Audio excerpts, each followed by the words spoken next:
शङ्करं शङ्कराचार्यं केशवं बादरायणं सूत्रभाष्यकृतौ वन्दे भगवन्तौ पुनः पुनः। ईश्वरो गुरुरात्मेति मूर्तिभेदविभागिने व्योमवद्व्याप्तदेहाय दक्षिणामूर्तये नमः।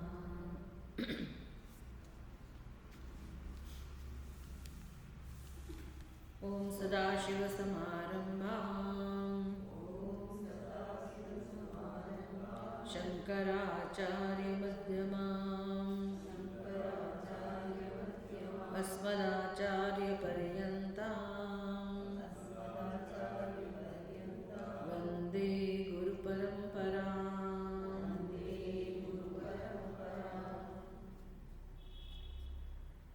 હવે આપણે છાંદોગ્ય ઉપનિષદના 5મા અધ્યાયમાં પ્રવેશ કરીએ છીએ. ચોથા અધ્યાયમાં 1, 2, 3, 4 એવા અધ્યાયમાં જે ઉપાસનાઓ હતી એમાંથી સિલેક્ટેડ ઉપાસનાઓ આપણે એના પર ચર્ચા કરી. હવે 5મા અધ્યાયમાંથી જે પસંદ કરવામાં આવી છે એ પ્રાણની ઉપાસના છે. હું જે મંત્ર બોલાવું છું જે આ પેમ્પલેટની અંદર છે એ પહેલાં બોલીશું. अथ प्राणाः अहं श्रेयांसि व्युदिरेऽहं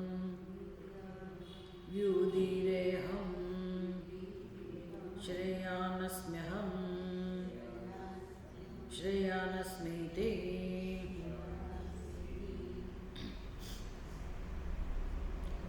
अतः प्राणः अहं श्रेयांसि व्युदिरे अहं श्रेयान् अस्मि अहं श्रेयान् अस्मि इति. આનો અર્થ થાય એક વખત પ્રાણાહ બહુવચન છે. પ્રાણાહ અહમ શ્રેયાંસી વ્યુદિરે, હું શ્રેષ્ઠ છું એ પ્રકારે એણે વિવાદ શરૂ કર્યો.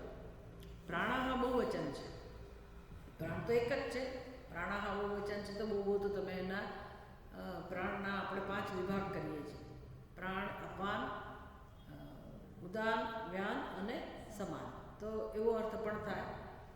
પણ પછી પ્રાણનો અર્થ સમજવાનો આપણે ઇન્દ્રિયો. પ્રાણ વગર ઇન્દ્રિયોનું સામર્થ્ય નથી રહેતું, એટલે ઇન્દ્રિયો અર્થ પણ થાય. તો આ શ્લોકની અંદર પ્રાણનો અર્થ થાય છે ઇન્દ્રિયો. તો બધી ઇન્દ્રિયો એક દિવસ અહમ શ્રેયાન અસ્મિ, હું શ્રેષ્ઠ છું એવી રીતે પોતાની શ્રેષ્ઠતા માટે એ લોકો અંદરો અંદર વિવાદ કરવા લાગ્યા. કલ્પના છે.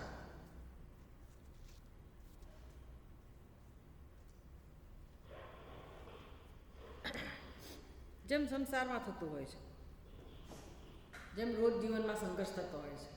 2 જણા ભેગા થાય એટલે હું વધારે ચડિયાતો છું કે હું વધારે ચડિયાતી છું, એ પ્રકારની દરેકની તૈયારી હોય, વ્યવહાર હોય. પ્રૂવ કરવા માગતા હોઈએ આપણે કે મને આ વસ્તુ વધારે આવડે છે. કોઈ પણ ક્ષેત્ર કેમ ન, હું શ્રેષ્ઠ છું. એમ ઇન્દ્રિયો પણ એના વિશે એક અધ્યારોપ કરવામાં આવ્યો કે આ બધી ઇન્દ્રિયો પણ એક દિવસ અંદરો અંદર વિવાદ કરવા લાગી કે હું શ્રેષ્ઠ છું. હવે આ ખંડ જે શરૂ થાય છે, 5મો ખંડ, 5મા અધ્યાયનો પ્રથમ ખંડ જે શરૂ થાય છે એનું ભાષ્ય પણ આપણે જોતા જઈએ, જેથી આની અંદર તો 2 કે 3 જ મંત્રો આપ્યા હોય, સિલેક્ટેડ છે. પછી આગળ પાછળનું આપણે જોઈ લેવાનું કે કેવી રીતે આ કથા શરૂ થઈ અને મુખ્ય તાત્પર્ય શું છે એ કથાનો, શું કહેવા ઈચ્છે છે. 5મા ખંડમાં આપણને હવે 5મા અધ્યાયના પહેલા ખંડમાં કઈ પ્રેરણા મેળવવાની છે કે ક્યાં આપણું ફોકસ, આપણું ધ્યાન ક્યાં આપણે કેન્દ્રિત કરવાનું છે. અને યાદ રાખવાનું છે કે આ બધું શેના માટે છે. ધારો કે અત્યારે આપણે સવારે ભેગા થયા હોઈએ, દોડીને સંઘર્ષ કરીને ઘરેથી અહીંયા આવવું એ બહુ મોટી મુશ્કેલી સમજી શકાય. ઘરમાં અઘરું કામ છે, સહી સલામત આવવું, પછી પાછું ઘરે જવું, ઘરેથી ઉઠીને કેટલો સંઘર્ષ કરતાં આવવું. તો જ્યારે આવીએ છીએ તો આપણને એનું મહત્ત્વ કે શું તાત્પર્ય છે. આવવાનું તાત્પર્ય તો ભાઈ સત્સંગ છે, પણ સત્સંગ દ્વારા આપણે શું શીખવાનું છે. તો જે ઉપાસના આપણા જીવનમાં સહજ રીતે થઈ જવી જોઈએ, એના માટે આપણે શિક્ષણ મેળવતા હોઈએ છીએ. કે આ શીખીએ તો એકવાર મારી બુદ્ધિને થોડોક ખોરાક મળે, થોડુંક માર્ગદર્શન મળે કે મારે જીવનમાં આ પણ શીખતા જવાનું છે. શું કામ એની જરૂર છે? ભાઈ અત્યાર સુધી ઘણું બધું શીખ્યા, આ શીખવાની શી જરૂર છે? તો યાદ એ રાખવાનું છે કે આપણે આપણી જીવ સૃષ્ટિમાંથી કેમ ઉપર ઉઠવું, સંસારમાંથી કેમ ઉપર ઉઠવું, એનું માર્ગદર્શન આપણે મેળવી રહ્યા છીએ. એટલે આપણી બુદ્ધિને પ્રેરણા મળે. બુદ્ધિમાં સામર્થ્ય છે જ, તો પછી હું એનો ઉપયોગ કરીને ધીરે ધીરે સંસારમાંથી ઉપર ઉઠું. જેમ ગીતામાં ભગવાન કહે છે, ઉદ્ધરે આત્મના આત્માનો. એટલે આ મહામંત્ર સમજાઈ જવો જોઈએ કે આપણા કલ્યાણ માટે જીવનમાં આપણે જ કરવાનું છે. બસ માર્ગદર્શન મેળવતા રહેવું અને ધીરે ધીરે આપણે પોતાની બુદ્ધિને સંસ્કૃત કરવી, એમાં શિક્ષિત કરવી, અને એ બુદ્ધિથી આપણે આપણા મનને, આપણી ઇન્દ્રિયોને, આપણા વ્યક્તિત્વને ધીરે ધીરે કેળવવી. બહુ શાંત ચિત્તે થતી આ પ્રક્રિયા છે. જ્યારે આવું કરીએ નામ જ ઉપાસના ખરેખર. તો આમાં બધા આવું કરવા દ્વારા છેવટે કોની ઉપાસના થાય છે? આપણા આત્મતત્વની. કારણ કે આપણી પાસે જે કંઈ ભગવાને સામગ્રી આપી છે, બહારની સામગ્રી જુદી વસ્તુ છે. ઘર હોય, મિલકત હોય, આપણા સ્વજનો હોય, એ સામગ્રી એક વસ્તુ છે. પણ આપણને ભગવાને જે પહેલેથી જ આપી છે એ આપણું મન, આપણી બુદ્ધિ, આપણું શરીર, બધી ઇન્દ્રિયોનું સામર્થ્ય વગેરે. અને પછી જેમ જેમ આપણે મોટા થતા ગયા અને શિક્ષણ મેળવતા ગયા, તેમ તેમ બુદ્ધિનો વિકાસ થતો ગયો. અને પછી જે કંઈ આપણે જીવનમાં પ્રાપ્ત કરવાનું તો બુદ્ધિથી જ પ્રાપ્ત કરેલું છે. એમાં આપણે અનાત્માની ઉપાસના કરેલી છે. બુદ્ધિ, મન, ઇન્દ્રિયો દ્વારા આપણા જીવનમાં જન્મોથી કોની ઉપાસના થઈ રહી છે? અનાત્માની. એટલે નવું કશું નથી શીખવાનું, ઉપાસના તો આવડે જ છે. પણ હવે ખબર પડી, બુદ્ધિમાં હવે વિવેક જન્મ્યો કે આ ઉપાસના આપણને દુઃખ અપાવનારી છે, દુઃખમાંથી બહાર લાવનારી નથી, દુઃખ વધારનારી ઉપાસના થઈ રહી છે. તો હવે શું કરવું? દુઃખમાંથી બહાર આવવા માટે જ આપણે જીવન જીવતા હતા, અને એ પ્રક્રિયામાં જ આપણે જગતની ઉપાસના જ કરી છે. સાચું માર્ગદર્શન નથી મળે. બધી શક્તિઓ, સામર્થ્ય રેડી અને આપણે જગતની ઉપાસના જ કોઈક ને કોઈક રીતે કરી રહ્યા છીએ, દુઃખમાંથી મુક્ત થવા માટે. પાછું કશું કોઈ દુઃખી થવા તો બધું નહીં જ કરતો હોય ને. એટલે નાનામાં નાનો મનુષ્ય હોય, અભણ હોય કે ભણેલો હોય, ગરીબ હોય કે તવંગર હોય, કોઈ પણ મનુષ્ય પોતાનું સામર્થ્ય જે વાપરી રહ્યો છે જીવન જીવવામાં, બધાની ગણતરી કંઈ દુઃખી થવાની તો નથી જ ને. ખૂબ બિચારો કષ્ટ ઉઠાવે છે, ખૂબ મહેનત કરે છે, ખૂબ સંઘર્ષ ચાલી રહ્યો જીવનમાં. એટલે એને અંદર જે દુઃખ ચાલે છે, દુઃખ રાખો તો અધૂરપ ચાલે છે, ઉણપ ચાલે છે, અને એની જે કંઈ એને મૂંઝવણ થતી હોય જીવને બિચારાને કે મારે આ મેળવી લીધું, પેલું મેળવી લેવું જોઈએ, જીવન જીવવાની રીત આ જ છે, એમ કરીને માણસ જીવન જીવતો હોય. અને એ સંઘર્ષમાં બિચારો હરીફાઈમાં ખૂબ મહેનત કરીને આગળ આવે, બધું કરે, સફળતા મેળવે, ભૌતિક સફળતા જરૂર મેળવે માણસ, પણ એને શાંતિનો કે સુખનો અનુભવ નથી થતો. એટલે જે આંતરિક શાંતિ કે આંતરિક સુખનો અનુભવ જે જીવ ઈચ્છે છે, એને એમ કે મળી જશે પણ મળતો જ નથી. એટલે જે જન્મમાં એને આ બધું જાણવા મળે કે ભાઈ ખરેખર આ શાંતિ અને સુખ માટે તો આત્મા સિવાય બીજો કોઈ ઉપાય નથી. પછી ભલે ભક્તિનો આશ્રય લે, કંઈ વાંધો નહીં, પણ સંસારનો આશ્રય તો હવે નથી લેતો.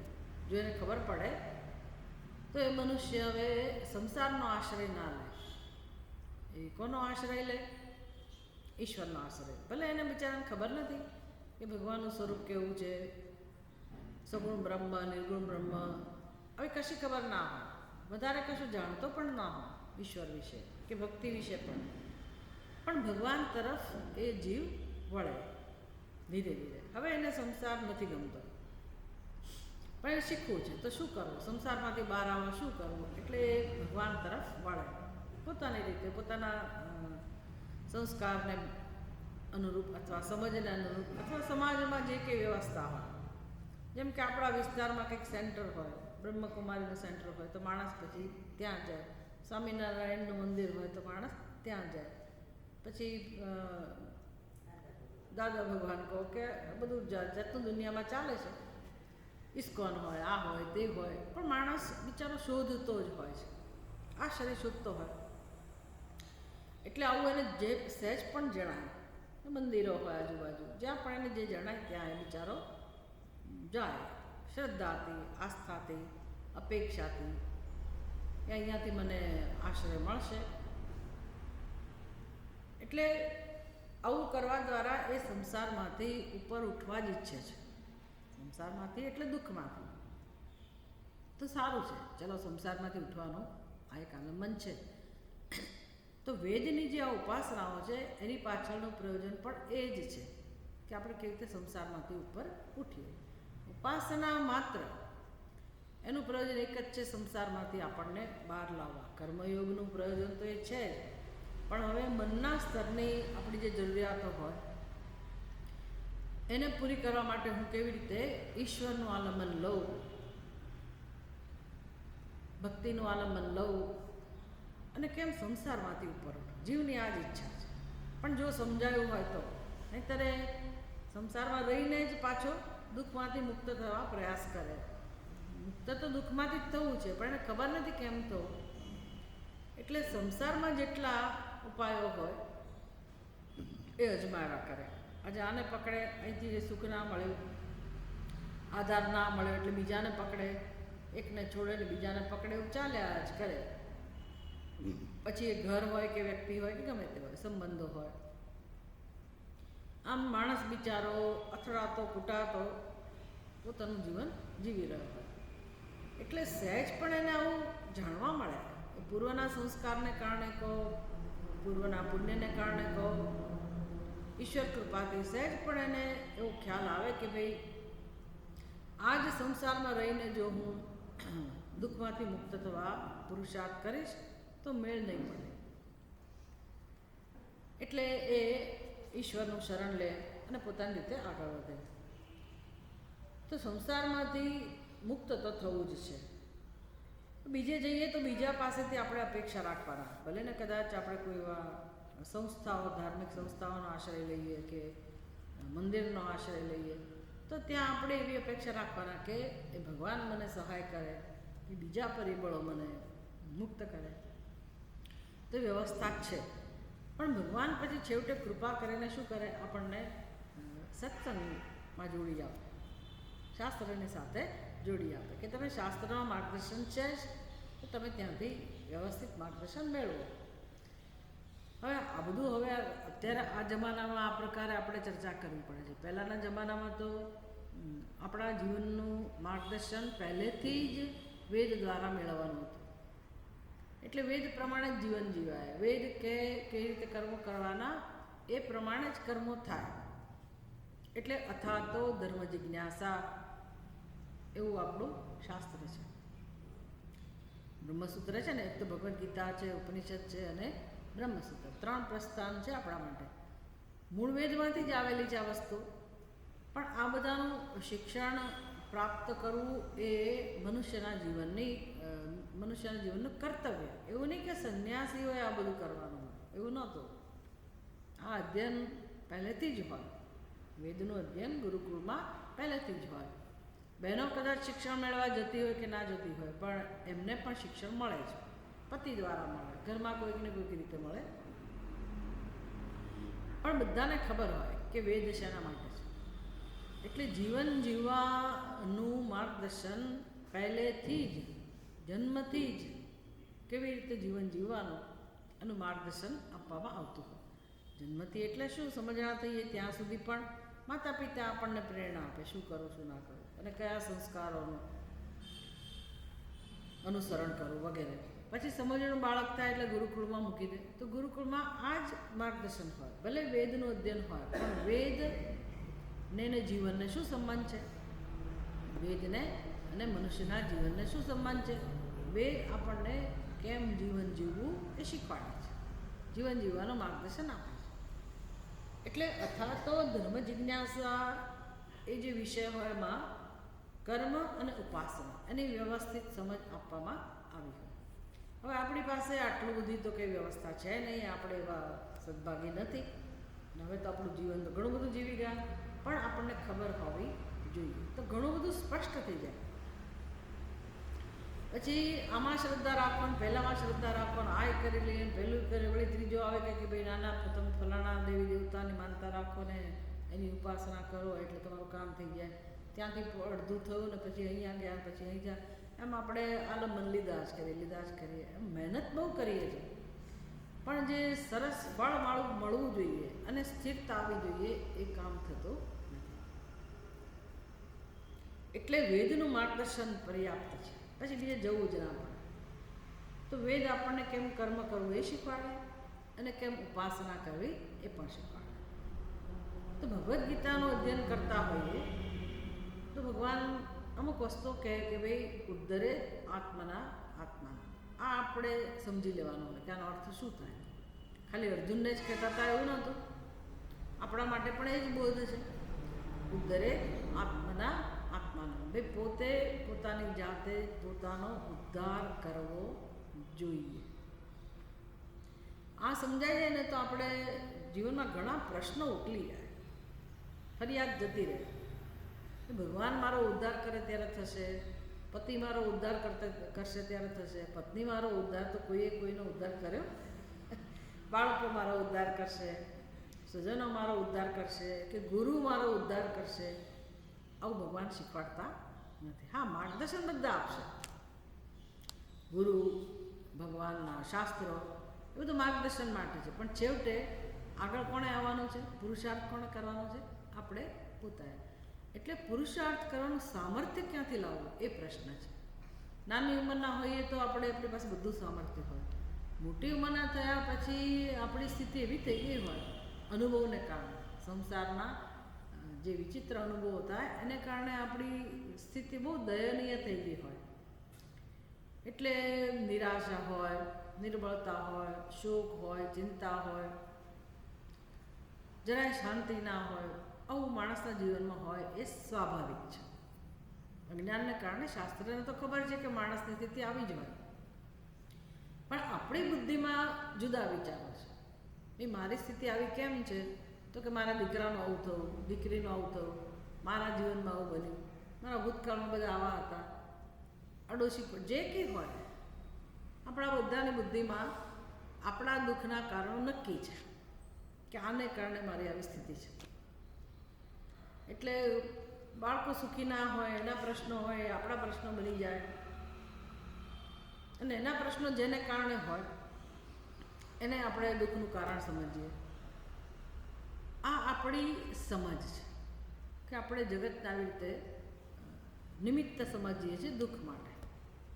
સત્સંગથી પહેલી વસ્તુ શીખવા મળે, અને એ શીખતા એટલે ઘણા વર્ષો લાગે સમજાતા. આપણે જ્યારે સ્વીકાર કરીએ કે સ્પષ્ટ રીતે આપણને સમજાય અને આપણે બરાબર એનો સ્વીકાર કરીએ કે મારા નાના મોટા કોઈ પણ પ્રશ્નો, કોઈ પણ સમસ્યા, એનું ખરેખરું કારણ, પેલા દેખીતા કારણ જરા તરા હોઈ શકે, પણ એ મને ક્યારે સ્પર્શે છે જ્યારે મૂળ કારણ મારી અંદર છે, ત્યારે દુઃખનું મૂળ કારણ મારી અંદર છે એ સમજાય.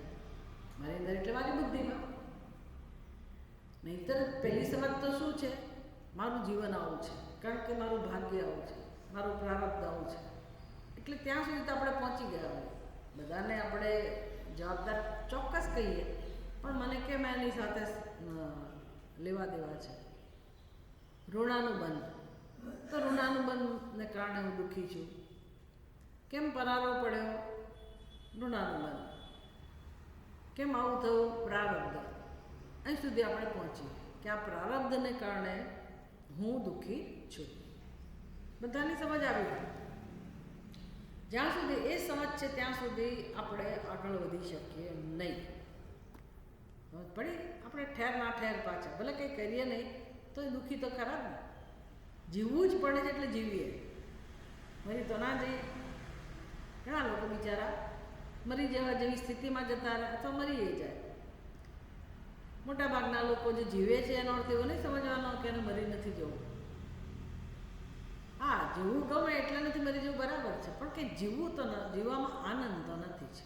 જીવવું છે પણ જીવવામાં આનંદ નથી. આમ પરવશતાનો અનુભવ માણસ કરતો હોય છે, એટલે જીવાતું જાય છે. શું કરીએ? આયુષ્ય લખ્યું હોય, જીવવું તો પડે. સવાર પડે એટલે ઉઠવું તો પડે. પછી ઉઠ્યા એટલે ચા પાણી નાસ્તો એ બધું તો વ્યવહાર ચાલે. બીજા બધા જે કે નાના મોટા કર્મો કરવાના કરવા જ પડે. એટલે આપણે યાંત્રિક રીતે જીવન જીવીએ છીએ, બાકી કાળ એની ગતિએ આગળ વધી રહ્યો છે અને એ કાળના મુખમાં આપણે પણ જઈ રહ્યા છીએ. પછી એક દિવસ એવું આવે, અચાનક હરિઓમ તત્સત ગયા, વાર્તા પૂરી. આ સિવાય કે ખરેખર મનુષ્યના જીવનમાં જોવા મળતું નથી. પ્રવૃત્તિ ઘણી બધી કરે, એના કંઈ જીવનમાં કોઈ પ્રકારનો આનંદ નથી. ઠીક છે, હજી એટલા બધા નિરાશ ના થયા હોઈએ તો આપણે હજી એક નવી નવી યોજનાઓ કરીએ, ફરવા જઈએ, લગ્નમાં જઈએ, આમ જઈએ, તેમ જઈએ, એવું લાગે કે જીવન જીવીએ છીએ, પણ એ સાર્થક નથી બનતું. કારણ કે એમાં સ્પષ્ટતા નથી કે ભાઈ હું જે કરું છું એ શેના માટે કરું છું, એ સ્પષ્ટતા નથી. એટલે આનંદ મળે છે, પણ આનંદ પછી કામ ચલાવવા જતો રહે. બહાર જવાથી આનંદ મળ્યો, ફરવાથી આનંદ મળ્યો, એના જે સંસ્કાર જમા થયા, ઘરે આવીએ ત્યારે વળી પાછા એના, એટલે વળી પાછી ઉથલ પાથલ શરૂ થાય કે ભાઈ આ છેડામાં નથી ગયા, તમે ત્યાંની યોજના કરો, પહેલા છેડામાં નથી ગયા, ત્યાં જવાની યોજના કરો. દ્રષ્ટાંત છે કે આવું બધું અંદર ચાલે. વળી પાછા આપણે બધી તૈયારી કરીએ, ઉત્સાહથી જઈએ, બધું કરી આવીએ, આનંદ થયો, જરૂર થયો, પણ ઘરે આવ્યા પછી હવે તો આનંદથી જીવવું જોઈએ ને. ના, હવે ગડબડ પાછી ચાલે કે હવે ક્યાં જઈશું. એટલે અંદરની સમસ્યા તો એવી ને એવી જ છે, એ આપણને સમજાતું નથી. એટલે ઉદ્ધરે જ આત્માના આત્માનંદનો અર્થ શું થાય? તો કે મારે જ આગળ આવવાનું છે, મારે જ મારા પ્રશ્નને સમજવાનું. અને ભગવાન કહે છે કે આ બધી સમસ્યાનું મૂળ આપણી બુદ્ધિમાં છે, અને એ છે પોતાના સ્વરૂપનું અજ્ઞાન. આ મૂળભૂત સમસ્યા છે. અજ્ઞાનને દૂર કરવા માટે હવે મારે જ્ઞાનની ઉપાસના, જ્ઞાનની આરાધના શરૂ કરવી પડે. તો કોનું અજ્ઞાન છે? તો કે આત્માનું અજ્ઞાન છે. તો કોની ઉપાસના શરૂ થવી જોઈએ? આત્માની. હવે જો આ બધું બુદ્ધિમાં સ્પષ્ટ થયું હોય તો આપણી પાસે હવે બચ્યું કુચ્યું જે કંઈ સામર્થ્ય છે એ બધાનો ઉપયોગ આપણા જીવન સાથે, આયુષ્ય સાથે. વ્યશેમ દેવ હિતૈ યદાયુ ભદ્રમ કર્ણેભિ શૃણુયામ દેવાહ. પ્રાર્થના કરીએ છીએ ને, કેવી પ્રાર્થના છે કે ભગવાન મારું જેટલું આયુષ્ય હવે છે એ બધું જ આયુષ્ય હું આત્માની ઉપાસના માટે કરું. એટલા માટે મારી ઇન્દ્રિયોને બળ મળે. ભદ્રમ કર્ણેભિ શૃણુયામ, મારા કર્ણ દ્વારા હું કલ્યાણકારી વસ્તુઓનું શ્રવણ કરું. મારી ઇન્દ્રિયો મને મદદરૂપ થાય, સાથ આપે, કે જેથી મારા જીવનમાં હવે આત્માની ઉપાસના શરૂ થાય. એટલે અનાત્માની ઉપાસના માટે હવે એટલું બધું મહત્વ ન હોવું જોઈએ. એમ નામ વૈરાગ્ય. અને આત્માની ઉપાસનાનું મહત્વ સમજાય, એના માટે પ્રેમ જન્મે, તો પુરુષાર્થ તો કરવો જ પડશે. પણ કહેવાનું તાત્પર્ય એ છે કે ઉપાસના એટલે શું એ તો ખબર છે જ. ઉપાસના થઈ જ રહી છે. પૂરેપૂરી શક્તિ સાથે માણસ દોડી રહ્યો છે, પૂરા સામર્થ્ય સાથે માણસ દોડી રહ્યો છે. મનથી નિશ્ચય થઈ ગયો મારે આ પ્રાપ્ત કરવું જ છે, બુદ્ધિમાં નિશ્ચય થઈ ગયો, મન એના માટે સમર્પિત છે, ઇન્દ્રિયો એને સાથ આપે છે, ઘરના લોકો સાથ આપે છે. આમ યાત્રામાં જ ચાલે છે ને મનુષ્યની. બધા ભેગા થઈને ભાઈ બાળક ભણી લેવું જોઈએ, એને આમ કરી લેવું જોઈએ, પછી કમાવું જોઈએ, બધા સાથ આપાપ કરે, સારું લગ્ન કરવા મદદ કરી, હવે એના બાળકો થયા તો એમાં મદદ કરી, બાળકોને મોટા કરવા મદદ કરી, એમ બધા એકબીજાને સાથ આપે અને જીવન ચાલે છે પૂરા સામર્થ્યથી. આખો સંઘ કઈ દિશામાં જઈ રહ્યો છે? તો કે અનાત્માની ઉપાસના થઈ રહી છે. તો સંસાર તો આવો જ હોય, એમાં કંઈ ખોટું નથી, પણ સાધકને માટે કઈ સમજ હોવી જોઈએ, એણે શું શીખવાનું છે? જેને શાંતિ પ્રાપ્ત કરવી છે, મોક્ષ પ્રાપ્ત કરવો છે, એણે અહીંથી જ શરૂઆત કરવી પડે કે ભાઈ આ વાસ્તવિકતા છે, હું પણ એમાંનો જ એક છું. હવે મારી યાત્રા કઈ દિશામાં મારે લઈ જવાની છે? તો કે અનાત્માને સમર્પિત હતા જન્મોથી, હવે ખબર પડી કે સુખ તો મળ્યું જ નહીં, ઉપરથી દુઃખ વધ્યું, તો હજી મારા જીવનમાં મને તક છે, તો હું મારા જીવનનો ઉપયોગ શેના માટે કરું? આત્માની ઉપાસના માટે. હવે પ્રશ્ન એક જ રહ્યો કે મારી બુદ્ધિમાં તો નિશ્ચય થયો કે આત્માની ઉપાસના કરવી જોઈએ, મારે જ કરવી જોઈએ, એમાં બીજા સહકાર આપે એવી સંભાવના નથી, કારણ કે દરેકનું પોતાનું કામ છે ને, એણે પોતાની ઉપાસના કરવાની હોય, દરેકે પોતાના આત્મકલ્યાણ માટે પુરુષાર્થ કરવાનો હોય. ગૃહસ્થી હોય તો ઠીક છે, બંને જણા સમજે પતિ પત્ની અને એકબીજાને મદદરૂપ થાય તો બંને સાથે સત્સંગ કરતા હોય, ચર્ચા કરતા હોય, શ્રવણ મનન કરતા હોય, ઈચ્છનીય છે, આદર્શ સ્થિતિ છે, પણ એવું કંઈ બધાના જીવનમાં શક્ય હોતું નથી. બાકી સરસ રીતે કામ થાય, પતિ પત્ની બંને જણા એક સાથે શ્રવણ મનન નિધ્યાસન કરે, પૂજા પાઠ કરે, તીર્થયાત્રા કરે, ધ્યાન કરે, પણ મોટે ભાગે એ શક્ય હોતું નથી. કંઈ નહીં, જે છે તેમાં આ બધું જાણવું જોઈએ આપણે. એટલે આત્માની ઉપાસનાનો નિશ્ચય તો થયો. હવે પ્રશ્ન કયો છે? તો કે જન્મોથી મારા મનને શેનો અભ્યાસ છે? તો એ પડે ને, આપણી ઇન્દ્રિયોને શેનો અભ્યાસ છે? અનાત્માની ઉપાસનાનો. એટલે એને તો રસ તો ક્યાં છે? ત્યાં જ છે. બુદ્ધિમાં નિશ્ચય તો એટલે શું થઈ ગયું? મનને તો રસ નથી જ ને, એટલે સંઘર્ષ શરૂ થાય. એટલે આપણે ધ્યાનમાં બેસવું હોય, મન બહાર જતું હોય, અને અધ્યાત્મમાં આ બધી ગડબડ ગોટાળા ચાલે જ છે. એટલે લોકો એવું કે મન તો વાંદરા જેવું છે, મન ફલાણું છે, મન ઢીકણું છે ને, એ તમને મદદરૂપ થાય જ નહીં. પણ આપણે સત્ય નથી સમજતા કે મનનો કોઈ વાંક જ નથી. મનને આપણે જેવો અભ્યાસ કરાવેલો છે, તો મનનો શું વાંક છે? એ તો બિચારું જવાનું જ ત્યાં. એને જેવું માર્ગદર્શન મળ્યું હોય, જેવી પ્રેરણા આપી હોય, જેવો હુકમ થયો હોય બુદ્ધિનો, એ પ્રકારે મન બધું કરતું હોય. હવે એ માનવા તૈયાર નથી.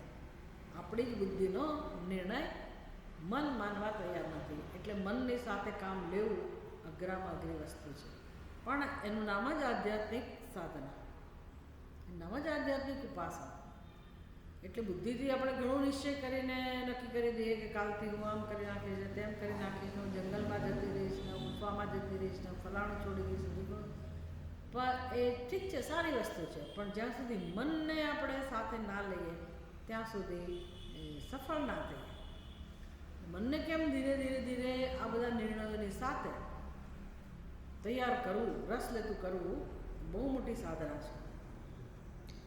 સારું, એ બધું ગૃહસ્થાશ્રમમાં થઈ જવું જોઈએ, પણ લોકોને ખબર ના હોય એટલે બધું થયું જ નથી.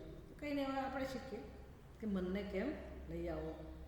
તો આ બધી ઉપાસના દ્વારા એક જ કામ થઈ રહ્યું છે કે આપણે અનાત્માની ઉપાસના કરતા હતા, અને અનાત્માની ઉપાસના એટલે અજ્ઞાનની જ ઉપાસના, અહંકારની ઉપાસના, રાગદ્વેષની ઉપાસના. બસ આવું જીવન હતું આપણું. આવું જ હતું ને? અજ્ઞાનની ઉપાસના, અહંકારની ઉપાસના, રાગદ્વેષની, કામનાની ઉપાસના, આ બધાની ઉપાસના કરે. હવે મારે આત્માની ઉપાસના કરવી હોય તો મારા મન બુદ્ધિમાં જે સંસ્કાર છે ઇન્દ્રિયોમાં, એ બધાને મારે ધીરે ધીરે એમાંથી બહાર લાવવા પડે. એવું ના બને કે આ શરીરનો નાશ થઈ જાય, પછી બીજું શરીર મળે તો નવું સામર્થ્ય આવે. આવું થાય ભાઈ નહીં. આ ઇન્દ્રિયોમાં જે સંસ્કાર છે ને, અત્યારે આપણી આ ઉપાધિમાં જે મન બુદ્ધિ ઇન્દ્રિયોમાં સંસ્કાર છે, એ સંસ્કાર આપણી સાથે આવવાના. ભલે આ સ્થૂળ શરીર જતું રહે, પણ ઇન્દ્રિયો તો સૂક્ષ્મ શરીર છે, મન વગેરે સૂક્ષ્મ શરીર છે. એ બધું લઈને આપણે જતા હોઈએ. એટલે એમાં જે સંસ્કાર છે એ તો આપણને છોડીને જાય જ નહીં. એ ક્યારે જાય? કંઈ એનો ઉપાય હોય કે નહીં? વસ્ત્ર મેલું થઈ ગયું હોય તો એને ધોવાનો ઉપાય હોય કે ના? એમાં આ બધાને સાફ કરવાનો ઉપાય ખરો કે નહીં? ઉપાય તો છે જ, ઉપાય હોવો જ જોઈએ. ભાઈ તમે એને ગંદા કેવી રીતે કર્યા? અનાત્માની ઉપાસના દ્વારા ગંદા કર્યા, તો હવે એને સાફ કરવા હોય તો કયો ઉપાય છે? આત્માની ઉપાસના. એમાં કર્મ પણ જોઈએ, ભક્તિ પણ જોઈએ, સેવા પણ જોઈએ, એમાં મનનો ઉપયોગ પણ કરવો પડે, ઇન્દ્રિયોનો ઉપયોગ પણ કરવો પડે. આમ આખું જીવન જોઈએ. સમજવાનું શું છે? આખું જીવન જોઈએ. શેના માટે? સંસ્કારોને યોગ્ય બનાવવા માટે. પેલા ખોટા સંસ્કારને દૂર કરવા અને નવા સંસ્કાર જમા કરવા. એના માટે આ બધા ઉપાસનાના પ્રકરણ છે. તો ક્યાંથી શરૂઆત થાય છે? કોનું મહત્વ છે? અનાત્માની બદલે અમારે આત્માની તરફ જવું હોય તો ક્યાંથી શરૂઆત કરવી? તો કે ઉપાધિમાં જ, આપણી જ ઉપાધિમાં. ભલે અનાત્મા કહેવાય તો પણ ભગવાન તરફ લઈ જનાર કયું માઇલસ્ટોન ઉપયોગી છે? તો કે પ્રાણ. પ્રાણની ઉપાસના જીવનમાં શરૂ થાય. પછી આગળના પ્રકરણોમાં જે પણ વર્ણન થયું, ટૂંકમાં આ જે ઈશ્વર સૃષ્ટિ છે એની ઉપાસના હું શરૂ કરું, એનું નામ આત્માની ઉપાસના. ઉપાસના તો પછી આત્માની નિર્ગુણ આત્માની ઉપાસના ના થઈ શકે. આત્માની ઉપાસના એટલે કહીએ છીએ કે આત્મા પોતે જ સગુણ બ્રહ્મના રૂપમાં છે અને એ આખું જગત. તો તમે એ જગતની ઉપાસના ઈશ્વરના સ્વરૂપે કરો, સગુણ બ્રહ્મના રૂપમાં કરો, તો જ સંસારમાંથી મુક્ત થવાય. એટલે મુક્તિનું આલંબન કયું? અહીંયા જ, આ જ જગતમાં રહીને મને જે ભગવાનનું નામરૂપ ગમે એનો હું આશ્રય લઉં. તો એ બધી ચર્ચા થઈ ગઈ. 4 દિક કલાઓ, 4 પાદ અને 16 કળાવાળું બ્રહ્મ, એની ઉપાસના કરતાં શીખવાડ્યું. પછી ઉપાધિની પણ વાત આવી અંદર, વ્યષ્ટિની વાત પણ આવી. વ્યષ્ટિમાં પણ 4 કળાઓ કઈ 4 કળાઓ હતી? પ્રાણ, ચક્ષુ, શ્રોત્ર અને મન. એ બધું પણ આપણે ઓળખીએ છીએ અને આપણું જ છે. એ તમારા મન સાથે મારે કંઈક કામ કરવાનું તો ના ફાવે, એ શક્ય જ નથી. તમારી બુદ્ધિને ધ્યાનમાં રાખીને મારે ઉપાસના કરવાની તો શક્ય નથી. આપણે એ કરી રહ્યા છે, ભાઈ તું સમજ બરાબર, આ હું કહું છું ને સમજ, તારી બુદ્ધિમાં પરિવર્તન લાવ, તારા સ્વભાવમાં તો આપણે બીજાની બુદ્ધિમાં પરિવર્તન લાવવાનો પ્રયાસ કરીએ છીએ. હવે કોની બુદ્ધિમાં પરિવર્તન લાવવાનું છે? આપણી પોતાની. એ ગમવું જોઈએ કે ના ગમવું જોઈએ? ગમવું જોઈએ, પણ રસ શેમાં છે? કોના દોષ જોવામાં રસ છે? બીજા. એટલે પછી શું થાય? આપણી સામે આપણે જોવું જ નથી. એટલે ભલે આત્માની ઉપાસના કરવાની હોય, પરમાત્માની ઉપાસના કરવાની, પણ શરૂ ક્યાંથી થાય યાત્રા? મારી જ બુદ્ધિમાં રહેલા દોષ, મારા જ મનમાં રહેલા દોષ, ગુણ દોષ બંને જુઓ. કારણ કે દોષ હોય ત્યાં ગુણ પણ હોય, બંને વસ્તુ હોય. પોતાનામાં રસ લેવો પડે. એટલે મનની વાત તો આગળ આવી જ કે મન પણ એક કળા છે બ્રહ્મની. આ બધું વિસ્તારથી બધા પ્રકરણ ગ્રંથોમાં પણ ખૂબ ચર્ચા હોય કે મનને કેવી રીતે સમજવું, મનને કેમ શુદ્ધ કરવું. વિસ્તારથી આ બધી જ જગ્યાએ, બધા ઉપનિષદમાં, પ્રકરણ ગ્રંથોમાં, ભગવદ્ ગીતામાં સતત આના વિશે ચર્ચા થતી હોય. મનને કેમ તૈયાર કરવું, બહુ મહત્વનું આ કાર્ય છે. અને એક જન્મમાં આ કામ થતું નથી, જન્મ લાગે છે. પણ યાદ એ રાખવાનું છે કે જ્યારે હું આ કામ શરૂ કરું, જે પણ અવસ્થામાં, જે પણ ઉંમરમાં, પૂરી નિષ્ઠાથી કે મારા મનને મારે અનુકૂળ બનાવવાનું છે, મારી બુદ્ધિને મારે સાચી દિશામાં લઈ જવાની છે, સંસ્કૃત આ કામ એટલો બધો આનંદ આપનારો છે. અને એ કામનો નિર્ણય, એ કર્તવ્ય સમજીને, એ જ મારો પુરુષાર્થ છે, એ સમજીને જ્યારે આપણે એના માટે જીવન જીવીએ તો બીજું બધું કામ નથી થતું એવું નહીં. બધા કામ થાય, પણ એમાં આપણી મહત્વ બુદ્ધિ ના હોય.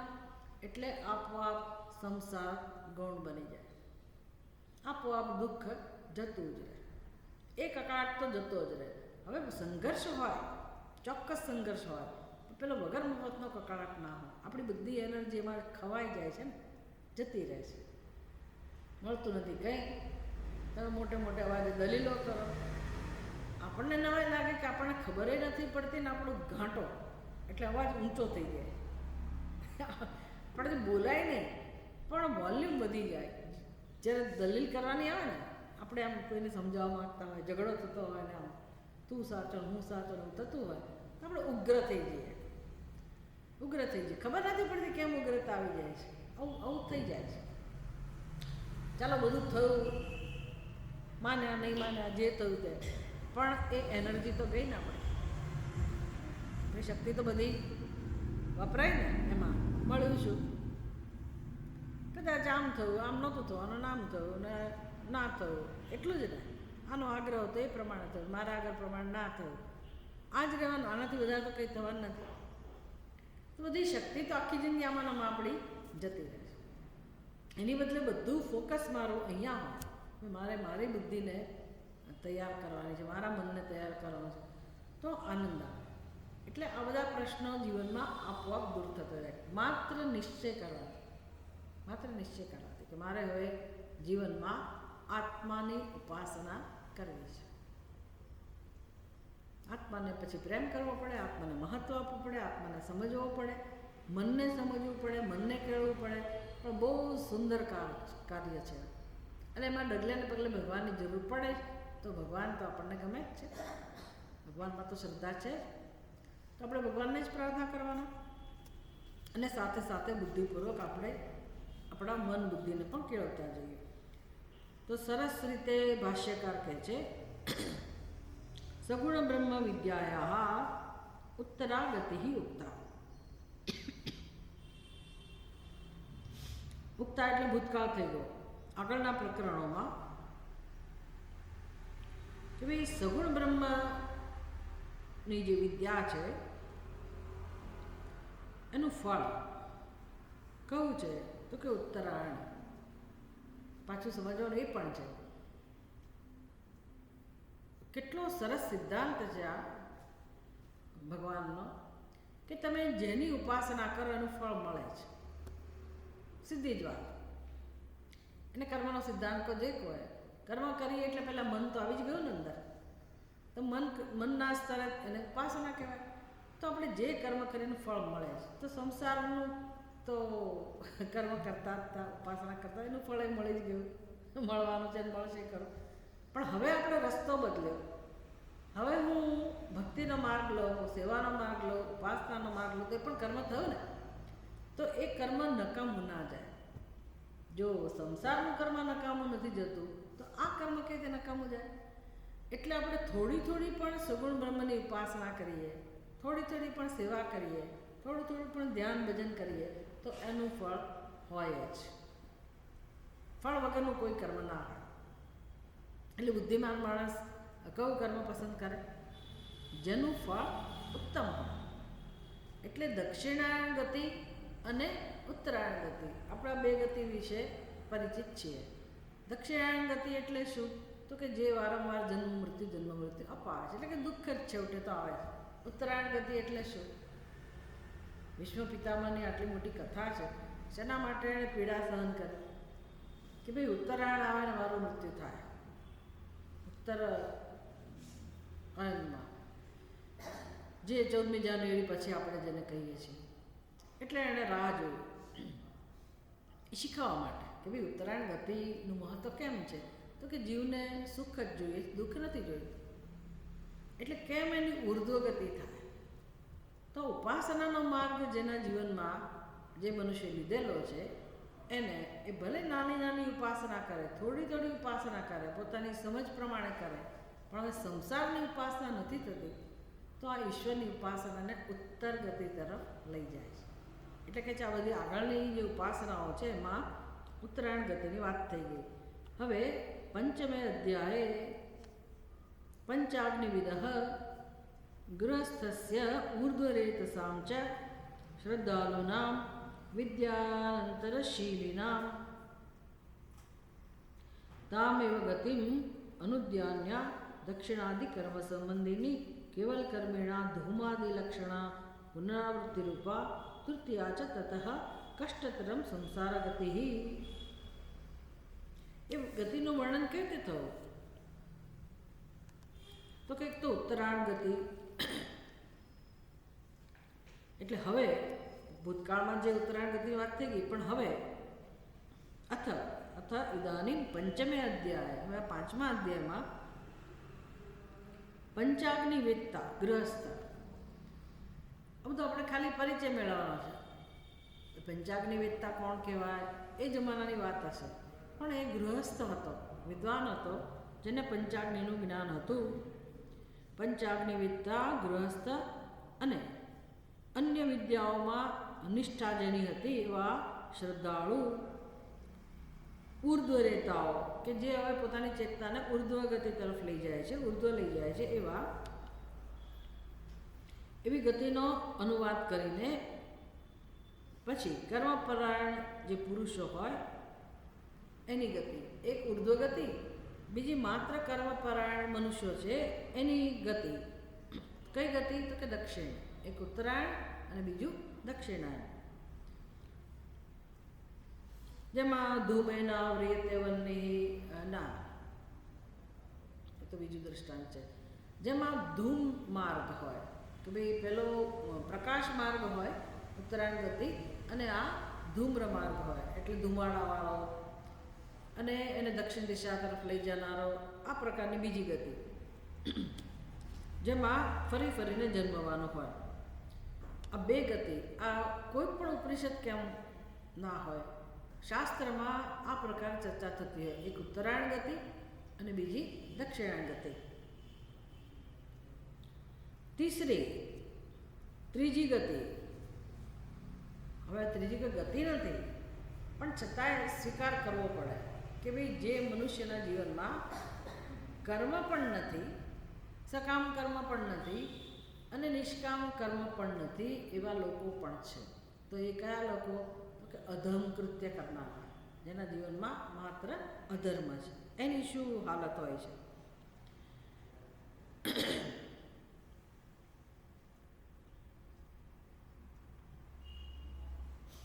તો કે એનું તો પતન જ થતું હોય, પછી એ મનુષ્ય બને કે ના બને એની પણ સંભાવના નથી. તો એવા લોકોના મનમાં કંઈક વિવેક એ લોકોને જન્મે, અને એવા પ્રકારની જે ગતિ છે, ક્લિષ્ટ ગતિ છે, એના પ્રત્યે વૈરાગ્ય જન્મે મનુષ્યને. એટલે મનુષ્ય સાવધાન રહે. આપણને ખબર હોય તો પછી આપણે એ માર્ગે ના જઈએ. ભલે ને નિષ્કામ કર્મ ના કરતો હોય માણસ, નિષ્કામ તો બહુ મોટી વસ્તુ છે. નિષ્કામ કર્મ કરવું એટલે તો ઓલરેડી જેને કહેવાય ને કે હવે એનું કલ્યાણ તો નક્કી છે. નહીં કલ્યાણકૃત કશ્ચિત દુર્ગતિમ તાત ગચ્છતિ. એટલે એનું તો કલ્યાણ આજે ભલે કલ્યાણ જણાતું ના હોય, પણ એનું કલ્યાણ નિશ્ચિત છે. કોના માટે? જેણે કર્મયોગનો આશ્રય લીધેલો છે, જે સકામ કર્મમાં નિષ્ઠ છે, પણ ધર્મને ધ્યાનમાં રાખીને પોતાના સકામ કર્મો કરે છે. તો એને ફરી ફરીને આવવું તો પડે જ છે. ભલે સ્વર્ગમાં જાય પણ પાછો મર્ત્ય લોકમાં આવે, એમ એની ગતિ ચાલુ રહે છે. પણ આ ત્રીજી ગતિ જે જોખમી છે, અને જોઈ શકીએ છીએ આપણે સમાજમાં કે ભાઈ લોકોને સકામ કર્મ કે નિષ્કામ કર્મ, એનો અર્થ કે ધર્મમાં કોઈ એને રસ જ નથી, શાસ્ત્રમાં રસ જ નથી. સકામ કર્મ એટલે પણ શાસ્ત્ર જોઈએ, ધર્મ જોઈએ. નિષ્કામ કર્મ માટે ધર્મ જોઈએ જ જોઈએ, એમાં રસ નથી. અને એ લોકો સ્વચ્છંદતાથી પોતાનું જીવન જીવે છે, માત્ર પોતાની કામનાની પૂર્તિ માટે. આપણે જાણીએ છીએ કે આપણને કર્મો કોણ કરાવડાવે છે? કરવા પડતા હોય છે એવું નહીં. એ બધું ભલે એવું લાગતું હોય કે કર્મ કરવા પડતા હોય છે, એ કરીએ, વ્યવસ્થા છે, પણ જે ખરેખર બાંધનાનું કર્મ છે, એ જે કર્મ બાંધે છે એનું પરિબળ કયું છે? તો કે આપણી અંદર રહેલું છે. મારે બહારથી કર્મ કરવું પડતું હોય, પણ હું એવી કુશળતાથી કરું કે એ કર્મ મને બાંધે નહીં. પણ એ જ કર્મ મને બાંધે છે ક્યારે? તો કે મારી અંદર જે આવેગો છે એ આવેગો જો યોગ્ય ના હોય, એ મને અધર્મનું આચરણ કરાવવા પ્રેરણા આપતા હોય અને પછી હું કર્મ કરતી હોઉં, તો હવે એ કર્મ કરવું પડ્યું, પણ કોણ કરાવનાર છે? આપણી અંદર રહેલા આવેગો. બી નહોતો બોલવું, બોલાઈ ગયો. ક્રોધ નહોતો કરો, ક્રોધ થઈ ગયો. એ બધા આવેગો ક્યાં છે? આપણી અંદર છે. એ પછી જો ધ્યાન ના રાખીએ અને એ આવેગોને કારણે મનુષ્ય પછી અધર્મનું આચરણ કરતો થઈ જાય, બીજાને હિંસા પહોંચાડે, એવું જ્યારે એનું જીવન હોય, એવા કર્મો હોય, તો પછી હવે એને એની ગતિ કઈ હોય? હવે ઉત્તરાયણ ગતિ પણ ના મળે અને દક્ષિણાયણ ગતિ પણ ના મળે, અને પછી અધોયોની એને પ્રાપ્ત થાય. આવો કુદરતમાં નિયમ છે. તો કેમ હું સાવધાન રહું? કેવી રીતે હું એનાથી ઉપર ઉઠું? કેવી રીતે મને એના પ્રત્યે વૈરાગ્ય જન્મે? એના માટે થઈને હવે વર્ણન કરવાનું જરૂરી બને છે ઉપનિષદમાં. એટલે આ પ્રકરણ એના માટે છે, વૈરાગ્ય ઉત્પન્ન કરવા માટે, સાવધાન કરવા માટે. બહુ સુંદર રીતે આપણને સમજાવશે આ પ્રકરણની અંદર કે કેવી રીતે આપણે સાવચેત રહેવું.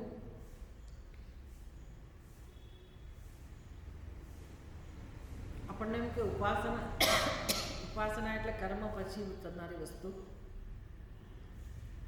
અને કર્મયોગ પછી ઉપાસના શરૂ થાય, આપણે તો એવું માનીએ. તો અહીંયા તો હજી તો કર્મ કેમ કરવું એ ખબર નથી, એ માણસ માટે ઉપાસનાની વાત થઈ.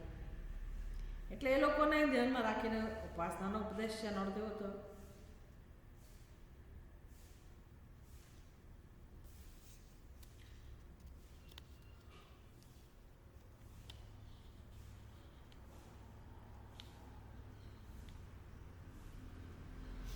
તો કહે છે કે આગળના પ્રકરણોમાં પ્રાણની ઉપાસનાનું મહત્વ આવી ગયું છે, અને આપણી જે વાણી છે એ કર્મેન્દ્રિય કહેવાય વાણી. તો એ વાણી કરતાં પણ શક્તિશાળી ચડિયાતું હોય તો આ પ્રાણ છે. અને આગળના પ્રકરણમાં આપણે જોયું ને કે કેવી રીતે વાયુમાં બધાનો લય થઈ જાય છે, સૂર્યનો, ચંદ્રનો, અને વાયુમાંથી એનો ઉદય થાય છે, અસ્ત થાય છે. એટલે વાયુ સંવર્ગ છે, બધાને સમાવી લેલા. એટલે વાયુ મહત્વનો છે સમષ્ટિ સ્તરે. તો વ્યષ્ટિ સ્તરે એ જ વાયુ આપણા શરીરમાં શું કહેવાય છે? પ્રાણ. અને પ્રાણમાંથી જ ઉદય થાય છે. કારણ કે રાત્રે સૂઈ જઈએ તો પ્રાણ તો હોય જ છે, પ્રાણ પોતાનું કામ કરતા હોય છે. પ્રાણનો લય થતો નથી. થાય છે? પ્રાણનો લય થઈ ગયો તો સવારે ઉઠીએ નહીં. કેટલાક લોકો રાત્રે ડબી જાય, ભાઈ ઉઠ્યા જ નહીં ને સવારે. આપણે ઉઠીએ છીએ એનો શું તો કોણે ઉઠાડ્યા? પ્રાણે. પછી જે વસ્તુ ચાલતી હોય ને એને ધ્યાનમાં રાખીને વિચારવાનું. બાકી તમે એમ કે ભગવાને ઉઠાડ્યા, પ્રારબ્ધે ઉઠાડ્યા, તો કોઈ જવાબ ખોટો નથી. પણ આપણે ચર્ચા કોની કરી રહ્યા છીએ? પ્રાણની. એ પ્રાણ રાત્રે જાગતો હતો, તો જે જાગતો હોય એમાં જ આપણો લય થઈ ગયો હોય ને, એને જ આપણને સાચવી લીધા હોય. તો પ્રાણમાં જ આપણી કર્મેન્દ્રિયો, મન, પછી જ્ઞાનેન્દ્રિયો, આ બધાનો લય શેમાં થઈ ગયો? પ્રાણમાં. કારણ કે કોઈએ પોતાનો વ્યવહાર ચાલુ રાખ્યો નથી. મન પણ નાનો સંકલ્પ પણ કરતું નથી, આંખો જોતી નથી, બધી જ્ઞાનેન્દ્રિયો પોતાનો વ્યવહાર બંધ કરેલો છે. એનો અર્થ કે બધાને સમાવી લેનાર કોણ છે? પ્રાણ. સમષ્ટિ સ્તરે જેમ વાયુ સૂર્યચંદ્રને સમાવી લે છે, એમ આપણા સંપૂર્ણ વ્યક્તિત્વને પ્રાણ સમાવી લે છે. તો જે પ્રાણ આપણા સ્તરે જેને પ્રાણ કહીએ છીએ એ જ પ્રાણ સમષ્ટિ સ્તરે વાયુ કહેવાય છે. જેને વાયુ કહીએ છીએ એ જ પ્રાણ છે નહીં કે બે છે, તો એક જ તત્વ.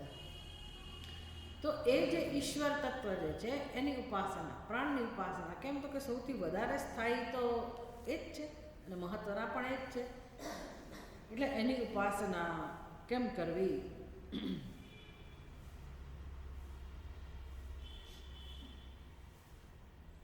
હવે થયું શું?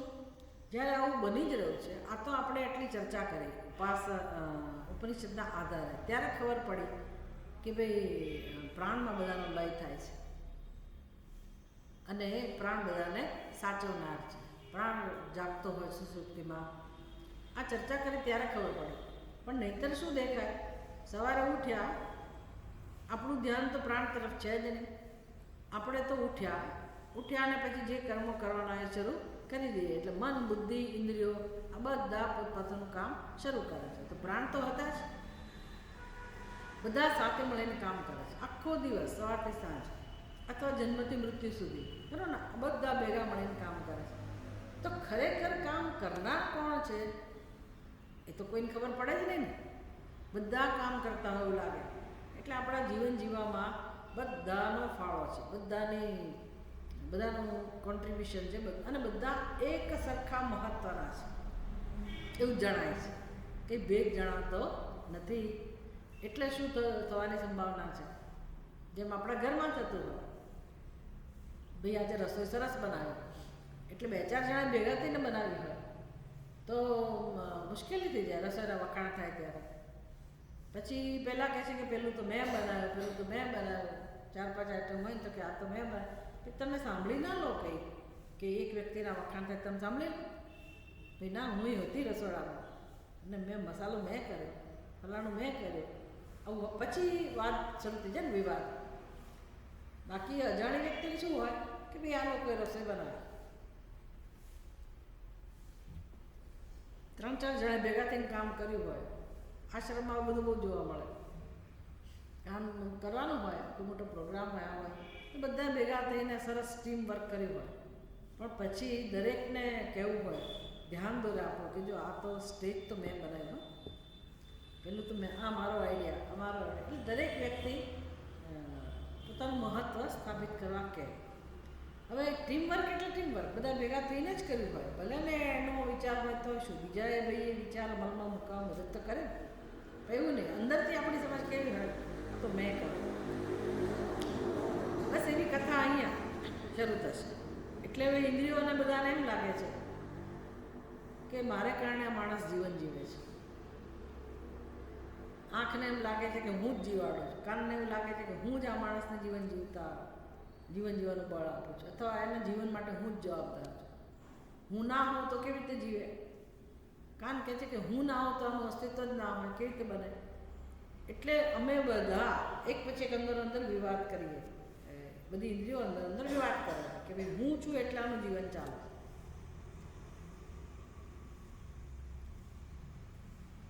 આવું થયું. એટલે પ્રાણની ઉપાસના શું કામ કરવી જોઈએ એ સમજાવવા માટે આ બધી કથા છે.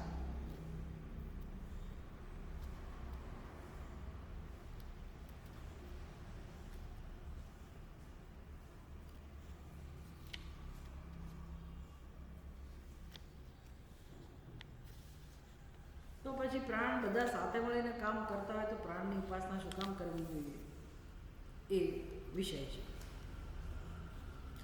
એટલે હવે આવું કોઈને પણ સંશય જન્મે કે વાત તો સાચી છે, મારું જીવન તો આ બધા ભેગા થઈને જીવાડે છે, પ્રાણની ઉપાસના શું કામ કરવી જોઈએ? યો હવૈ જ્યેષ્ઠમ ચ શ્રેષ્ઠમ ચ વેદ જ્યેષ્ઠ ચ હવૈ શ્રેષ્ઠ ચ ભવતિ પ્રાણો વાવ જ્યેષ્ઠશ્ચ શ્રેષ્ઠશ્ચ. ઉપનિષદ શું કરે? પહેલાં આપણને મહત્વ સમજાવે કે જો ભાઈ પ્રાણની ઉપાસના કરશો તો તમને શું મળશે. પહેલાં તો એ સમજાવ્યું કે પ્રાણની ઉપાસના કરવી જ શું કામ જોઈએ? ભાઈ બધા મળીને મારું જીવન ચલાવે છે, પ્રાણને શું કામ મહત્વ આપવાનું? પ્રાણની ઉપાસના શું કામ કરવાની? તો કહે છે કે યો હવૈ જ્યેષ્ઠમ ચ શ્રેષ્ઠમ ચ વેદ, જે એવું જાણે છે,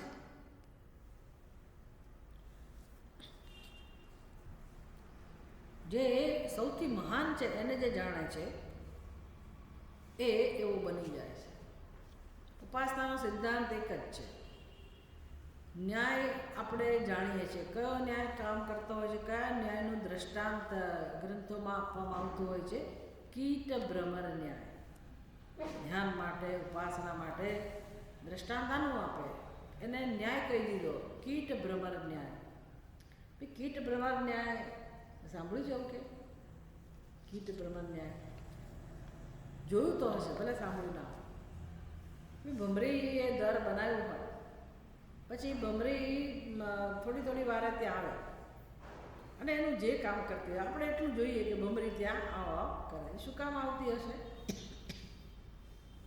ખાલી દરમાં રસ ના હોય, દર તો બનાવવા માટે રસ હતો, પછી શું દર શેના માટે બનાવ્યો? પ્રયોજન શું છે એનું દર બનાવવાનું?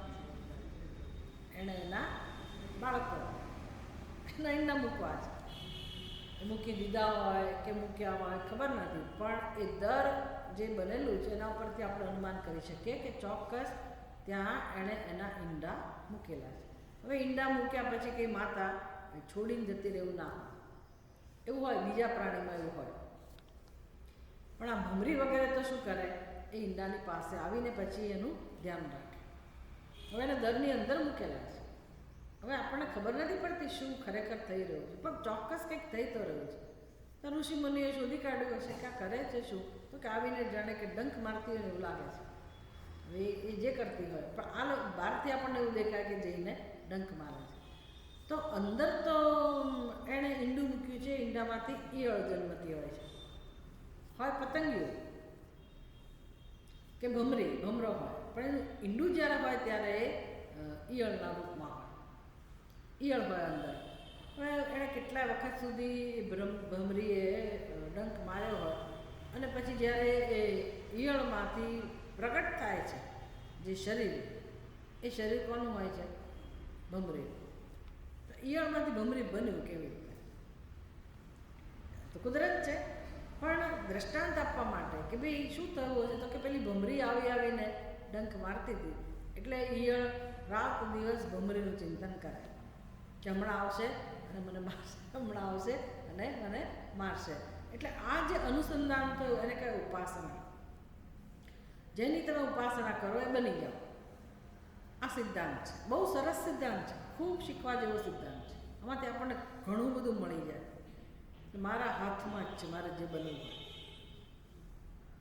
પછી ભલે શ્રમ કરવો પડે, પણ પહેલાં મારા મનમાં એક નિશ્ચય થઈ જાય કે મારે આમ બનવું છે, સંકલ્પ થઈ જાય. પછી એ સંકલ્પ જેવો હોય અને લગાતાર તમે એને પોષતા હો, સંકલ્પને પૂરો કરવા માટે પુરુષાર્થ કરતા હો, તો એક દિવસ તમે એવા જ બની જાઓ છો. અત્યારે આપણે જેવા છીએ ને, જ્યાં છીએ, જેવા છીએ, જે પરિસ્થિતિમાં છીએ, જે ફળ ભોગવી રહ્યા, એની પાછળ મૂળ સિદ્ધાંત કયો છે? આ જ સિદ્ધાંત છે. હું સેવન કરું છું, હું નિશ્ચય કરું છું કે મારે કયું કર્મ કરવું, કયું કર્મ ના કરવું, શું બનવું, બનવું કે ના બનવું. એટલે જે બનવું છે એ પ્રમાણે હું કર્મ કર્યા જ કરું છું. મારી જે વાસનાઓ હોય, મારી જે કામના હોય, મારો જે સ્વભાવ હોય, એને હું પોષ્યા જ કરું છું. કારણ કે એમાંથી પ્રેરણા મળે છે ને, એ જ મારો સંકલ્પ છે. એટલે પછી હું એવી જ બનતી જાઉં. આ કામ થઈ રહ્યું છે. એટલે શાસ્ત્ર કહે છે ભાઈ પ્રાર્થના કરો કે હે ભગવાન મારા મનમાં શુભ સંકલ્પ જન્મે. માણસ તો બહુ વાળવાળા કરે છે, એટલે બંધ કરીને બિચારો શું કરે, એની ડ્યુટી બજાવે, પણ બંધ કરે તો સારું.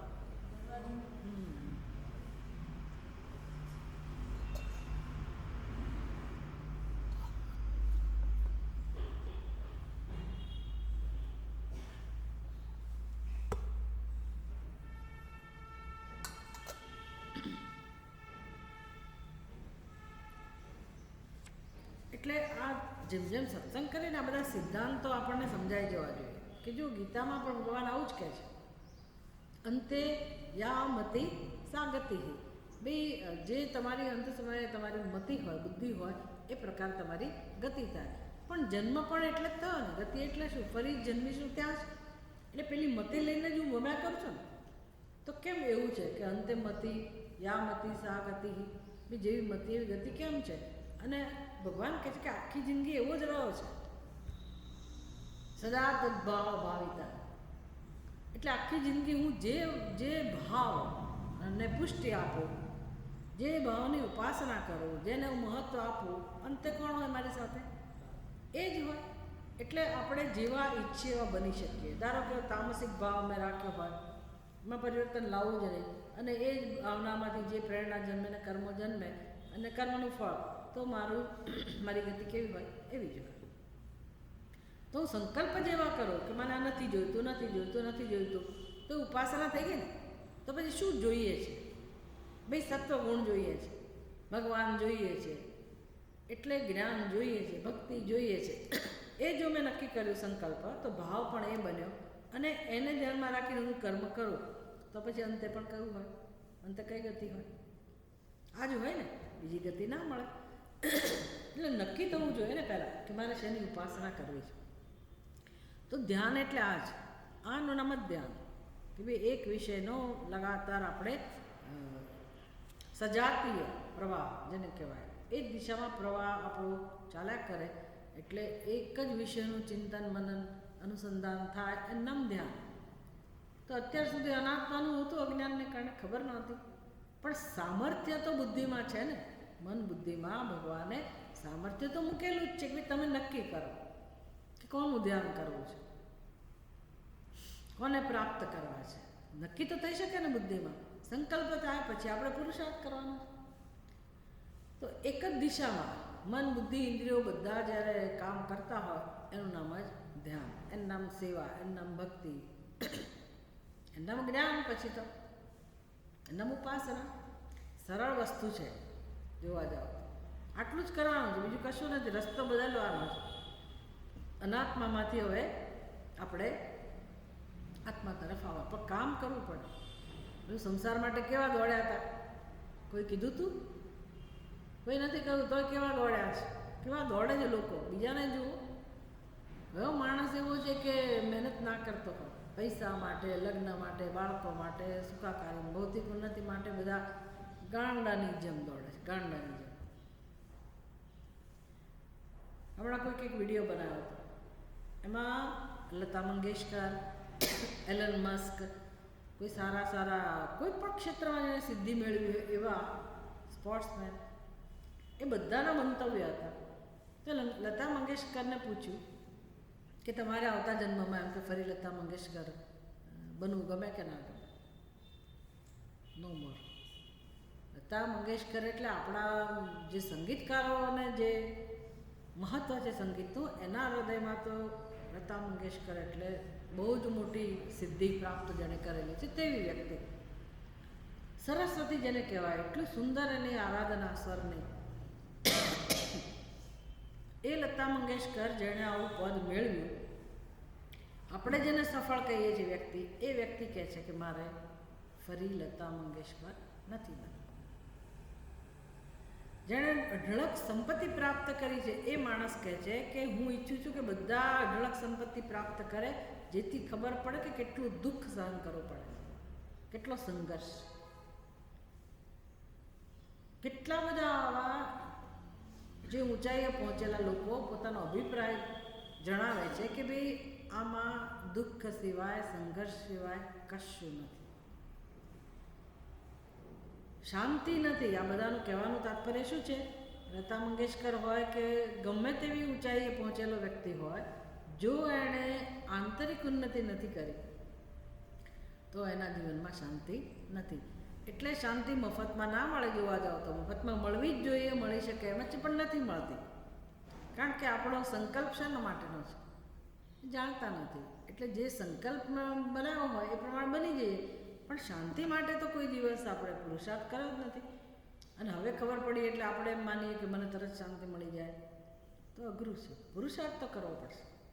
એ તમારે સત્સંગ કરતાં તો શીખવું જ પડશે, ચિંતન મનન કરતાં તો શીખવું જ પડશે, ત્યાગ કોને કહેવાય એ તો શીખવું જ પડશે, મહેનત તો કરવી જ પડશે.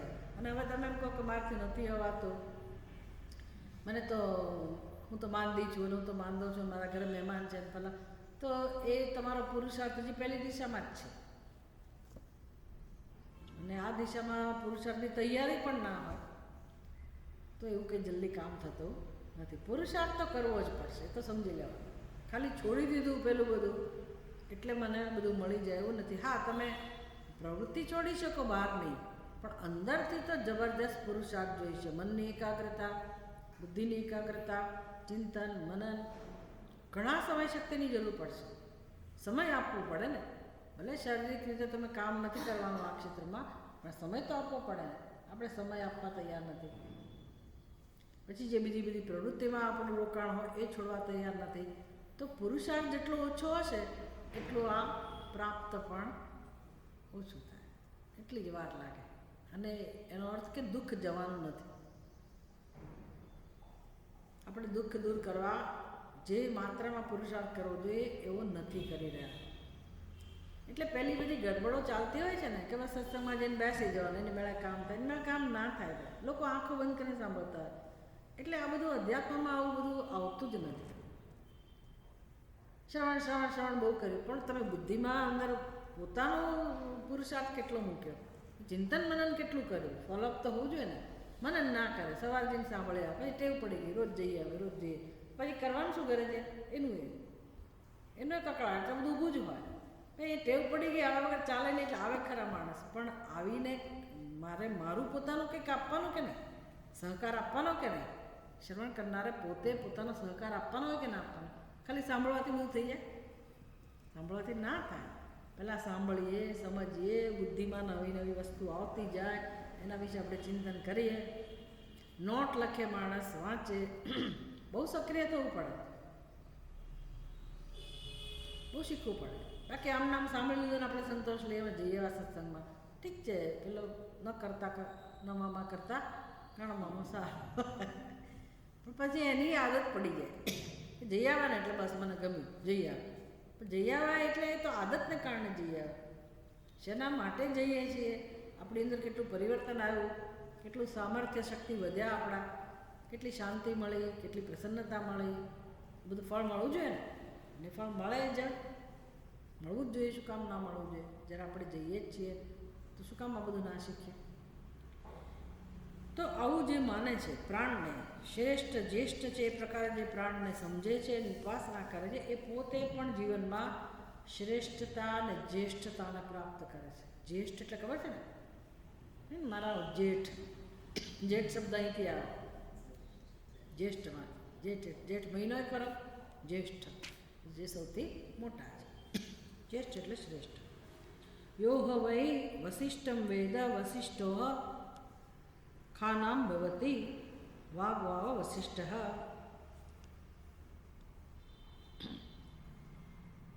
વસિષ્ઠની વાત છે એ તો આ પ્રકરણની અંદર આગળના મંત્રોમાં છે, એટલે આપણે જોઈએ છીએ કે જે કોઈ વસિષ્ઠને જાણે છે એ ખ જાતિઓમાં વસિષ્ઠ બને છે.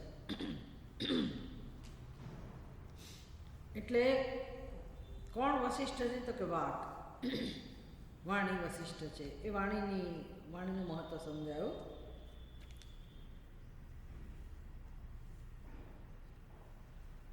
યો વૈ પ્રતિષ્ઠામ વેદ પ્રતિહતિષ્ઠત્યાસ્મિંશ્ચ લોકે અંશ્મિશ્ચ ચક્ષુર્વાવ પ્રતિષ્ઠા. જે પ્રતિષ્ઠાને જાણે છે, પ્રતિષ્ઠા કોને કહેવાય? તો એ પરલોકમાં જઈને પ્રતિષ્ઠાને પ્રાપ્ત કરે છે. તો આપણી ઉપાધિમાં પ્રતિષ્ઠા માટે કોની ઉપાસના? તો કે ચક્ષુની. વસિષ્ઠ માટે કોની ઉપાસના? તો કે વાણીની. પણ બધામાં જ્યેષ્ઠ કોણ છે એ યાદ રાખવાનું. આ બધાની ઉપાસના થઈ શકે, ચક્ષુની, વાણીની, બધાની ઉપાસના થઈ શકે, પણ જ્યેષ્ઠની ઉપાસના કરવી જોઈએ ને, જે સૌથી મહત્વનું છે. તો પ્રાણની ઉપાસના શું કામ કરવી જોઈએ? તો કે પ્રાણ મહત્વના છે. કેમ મહત્વના છે એ પણ સમજાવશે. એટલે ઇન્દ્રિયો મહત્વની નથી એવું નહીં, પણ સૌથી જે મહત્વનું છે એ કોણ છે એ જાણો અને એની ઉપાસના કરો. એટલે ભલે તમે ઇન્દ્રિયોની ઉપાસના કરી હોય, આપણા જીવનમાં બધી ઉપાસના થઈ જ રહી છે, બોલ કરતા હોય તો વાણીની ઉપાસના થાય, પણ તે વાણીને તમે સાત્વિક રીતે મહત્વ આપીને જેની ઉપાસના કરો તેનું ફળ જુદું હોય. યો વૈ સંપદ વેદ સહાસ્મય કામાહ પદ્યન્તે દેવાશ્ચ માનુષાશ્ચ શ્રોત્રમ વાવ સંપદ. શ્રોત્રની ઉપાસના કરવાથી સંપત્તિ પ્રાપ્ત થાય. યો હવા આયતનમ વેદાયતનમ ખાનામ ભવતી મનોહવા આયતનમ. મનની ઉપાસના કરવાથી આયતનમની પ્રાપ્તિ થાય. તો આપણે આગળના અધ્યાયમાં જોયું. હવે છઠ્ઠો મંત્ર. 5 મંત્રની ચર્ચા થઈ ગઈ, જે આમાં આપણા પહેલાંમાં નથી, પેમ્પલેટમાં નથી. જે આપણે બોલ્યા એ મંત્રમાં હવે ઉપાસના, પ્રાણની ઉપાસના. આગળ બધી ઇન્દ્રિયોની ઉપાસના આવી. 5 ઇન્દ્રિયો અને પ્રાણ બધા મળીને આપણું જીવન ચલાવે છે. તો એમાંથી એકની ઉપાસના કરવા કરતાં જે જ્યેષ્ઠ છે, શ્રેષ્ઠ છે, એની જ ઉપાસના કરવી જોઈએ એવું કહે છે આપણને. એટલે પ્રાણની ઉપાસના કરવાથી બધી ઇન્દ્રિયોની ઉપાસના અંદર આવી જ જાય. જેમ હાથીના પગલાં નીચે બીજા બધા પ્રાણીઓના પગલાં આવી જાય ને, એમ પ્રાણની ઉપાસના કરવાથી આપણા વ્યક્તિત્વમાં બીજી બધી જે ઇન્દ્રિયો છે એની ઉપાસના પણ થઈ જ ગઈ. એનાથી વંચિત ના રહી જઈએ. એની ઉપાસનાથી જે ફળ મળતું હોય એ આમાંથી પણ મળી જ જાય. અને યાદ એ રાખવાનું છે કે આ ભલે અત્યારે આપણે આવું શ્રવણ કરતા હોઈએ આટલા દિવસથી ઉપાસનાનો, તો એ જે શ્રવણ કર્યું એનું ફળ હોય, સમજ પડે છે? દૃષ્ટ ફળ પણ હોય કે બીજે જે આપણે શીખતા ગયા, જો શીખ્યા હોઈએ તો, જે સમજતા ગયા તો આપણી અંદર સંસ્કાર જમા કરે, સાથે સંસ્કાર ઈશ્વરની સમીપ આપણે જઈએ, આ બધાનું ફળ છે. આ દૃષ્ટ ફળ, ભાઈ તરત આપણને આનંદ થયો, સાત્વિક આનંદ થયો. અને બીજું કયું ફળ? અદૃષ્ટ ફળ, જે પુણ્ય કહેવાય. એ સમય આવે આપણને મળ્યા કરતા. આમ કશું આપણું જીવનમાં નકામું જતું નથી. જો બુદ્ધિપૂર્વક કર્મ કરીએ તો એનું ફળ મળે, યાંત્રિક કર્મ કરો તો એનું ફળ મળે. ફળ તો મળે જ છે. અમારે કયું ફળ મેળવવું એ મારે નક્કી કરવાનું છે. એટલે પ્રાણની ઉપાસના 6ઠ્ઠા મંત્રમાં શરૂ થઈ. આવતીકાલે આપણે જોઈશું. ઓમ પૂર્ણમદ પૂર્ણમિદમ પૂર્ણાત પૂર્ણમુદચ્યતે પૂર્ણસ્ય પૂર્ણમાદાય પૂર્ણમેવાવશિષ્યતે. ઓમ શાંતિ શાંતિ શાંતિ. હરિ ઓમ. શ્રી ગુરુભ્યો નમઃ. હરિ ઓમ.